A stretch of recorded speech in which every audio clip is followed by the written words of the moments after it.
Hello എല്ലാവർക്കും സുഖമാണല്ലോ അല്ലേ.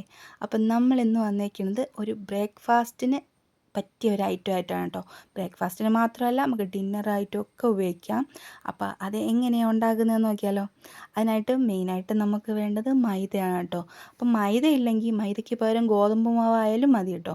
അപ്പോൾ അത് ഞാനൊരു കപ്പ് അത് ഞാൻ മിക്സിയുടെ ജാറിലേക്ക് ഇട്ട് കൊടുക്കുന്നുണ്ട്. അപ്പം ഞാൻ എപ്പോൾ മാവിട്ടാലും ഇതുപോലൊരു തെറിക്കുന്ന പരിപാടിയുണ്ട്.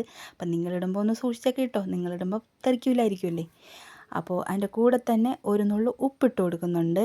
പിന്നെ നമുക്ക് വേണ്ടത് പഞ്ചസാരയാണ്. പഞ്ചസാര ഒരു 2 ടീസ്പൂൺ പഞ്ചസാര ഇട്ട് കൊടുക്കുന്നുണ്ട് കേട്ടോ. പിന്നെ അതിൻ്റെ കൂടെ തന്നെ ഒരു നുള്ളു മഞ്ഞൾപ്പൊടിയും കൂടി ഇട്ട് കൊടുക്കുന്നുണ്ട്. മഞ്ഞൾപ്പൊടി ഇട്ട് കൊടുക്കുന്നത് ഓപ്ഷണലാണ്, വേണമെങ്കിൽ മാത്രം ചേർത്ത് കൊടുത്താൽ മതി.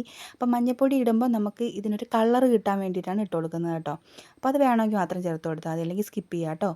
ഇനി നമുക്കിതിലേക്ക് വേണ്ടത് 2 മുട്ടയാണ്. അപ്പോൾ അതും കൂടി ഞാൻ ഇതിലേക്ക് ഇട്ട് കൊടുക്കുന്നുണ്ട്. പൊട്ടിച്ചൊഴിച്ച് കൊടുക്കുന്നുണ്ട്, ഇട്ട് കൊടുക്കുന്നില്ല, പൊട്ടിച്ചൊഴിച്ച് കൊടുക്കുന്നുണ്ട് കേട്ടോ.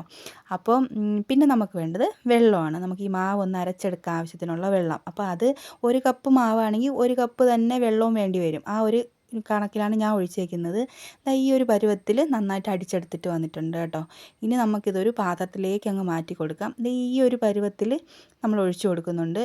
അധികം വെള്ളമൊന്നും ചേർക്കേണ്ട, ഈ ഒരു രീതിയിൽ നമുക്ക് കിട്ടിയാൽ മതി കേട്ടോ. അപ്പം നമ്മൾ ദോശ മാവ് പോലെയൊക്കെ നമുക്കിതുപോലെ ആ ഒരു പരുവത്തിലാക്കി എടുത്താൽ മാത്രം മതി കേട്ടോ. അധികം അങ്ങ് വെള്ളം ഒഴിക്കേണ്ട, എന്നാൽ ഒരുപാട് കട്ടിയായി പോകാൻ വേണ്ട കേട്ടോ. ഇനി നമുക്കിത് ചുട്ടെടുക്കാം. അതിനായിട്ട് ഞാനിവിടെ ഒരു പാൻ അടുപ്പത്ത് വെച്ചിട്ടുണ്ട്. ഇനി ഇത് നന്നായിട്ടൊന്ന് ചൂടായി വരട്ടെ. ചൂടായി വന്നതിന് ശേഷം നമ്മളിത് ഹൈ ഫ്ലെയിമിൽ വെക്കരുത് കേട്ടോ. ഒരു മീഡിയം ഫ്ലെയിമിൽ വെച്ചതിന് ശേഷം നമുക്ക് മാവ് ഒഴിച്ചു കൊടുക്കാം. എന്നിട്ട് ഇതുപോലെ ഒന്ന് ചുറ്റിച്ച് കൊടുക്കാം. നമുക്കിത് വലുതായിട്ട് ചുട്ടെടുക്കണമെങ്കിൽ വലുതായിട്ടൊന്ന് ചുറ്റിച്ച് കൊടുക്കാം കേട്ടോ. നമുക്ക് എന്താ പറയുക, നെയ് റോസ്റ്റും മസാല ദോശയൊക്കെ ചുറ്റിക്കുമ്പോൾ വലുതായിട്ട് നൈസായിട്ട് വേണമെങ്കിൽ ആ രീതിയിലും ആക്കാൻ. അതൊക്കെ നമ്മളെ ഇഷ്ടമാണ്, ഓരോ ഇഷ്ടമാണല്ലോ എങ്ങനെ ചുട്ടെടുക്കണം എന്നുള്ളത്. അപ്പോൾ ഞാനിപ്പോൾ ഈ ഒരു വലുപ്പത്തിൽ വട്ടത്തിലൊന്ന് ചുറ്റിച്ചെടുത്തിട്ടുണ്ട് കേട്ടോ. ഇത്രയേ ഉള്ളൂ, വേറെ സംഭവമൊന്നുമില്ല. അപ്പോൾ ഇനി ഇത് ഒരു വശം വേകുമ്പോൾ തിരിച്ചിട്ട് കൊടുക്കണം.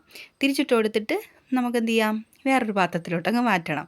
പിന്നെ നമ്മൾ ബാക്കിയുള്ള മാവും ഇതുപോലെ തന്നെ നമ്മൾ ചുട്ടെടുക്കണം കേട്ടോ. അത് നമ്മൾ മാവ് ബാക്കി വന്നാൽ എന്തായാലും ചുട്ടെടുക്കുമല്ലോ. ബാക്കി വന്നിട്ട് അതവിടെ വെച്ചിട്ട് പോകുമൊന്നുമില്ല അല്ലേ.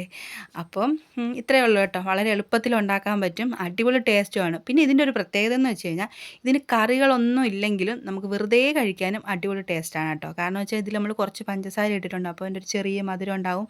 പിന്നെ നമ്മളിതിലേക്ക് മുട്ട ചേർത്തിട്ടുണ്ട്. അപ്പോൾ അതിൻ്റെ എല്ലാം ടേസ്റ്റ് ഉള്ളതുകൊണ്ട് തന്നെ ഇതിൽ കറിയുടെ ആവശ്യമൊന്നുമില്ല. എന്നാലും നമ്മൾ കറി കൂട്ടി കഴിക്കണമെന്നുണ്ടെങ്കിലും അടിപൊളി ടേസ്റ്റാണ്. ചിക്കൻ കറിയുടെ കൂടെ പറയാൻ വേണ്ട, അടിപൊളി ടേസ്റ്റാണ് കേട്ടോ.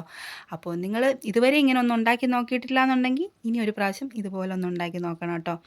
അപ്പോൾ നിങ്ങൾ ആദ്യമായിട്ടാണ് എൻ്റെ വീഡിയോ കാണുന്നതെങ്കിൽ ഒന്ന് ലൈക്ക് ചെയ്യാനും സബ്സ്ക്രൈബ് ചെയ്യാനും മറന്നു പോവുകയും ചെയ്യരുത് കേട്ടോ. അപ്പോൾ എന്തെങ്കിലും അഭിപ്രായം നിങ്ങൾക്ക് പറയാനുണ്ടെങ്കിലോ അത് കമൻ്റായിട്ട് രേഖപ്പെടുത്തിയാൽ അതെനിക്ക് മനസ്സിലാവുകയും കൂടെ ചെയ്യുമല്ലോ. അപ്പോൾ ഇനി ഇതുപോലെ ഒന്ന് ഉണ്ടാക്കി നോക്കാൻ മറക്കരുത്. അടിപൊളി ടേസ്റ്റാണ്, ഞാൻ ഗ്യാരൻ്റിയാണ് കേട്ടോ. അപ്പോൾ ഓക്കേ.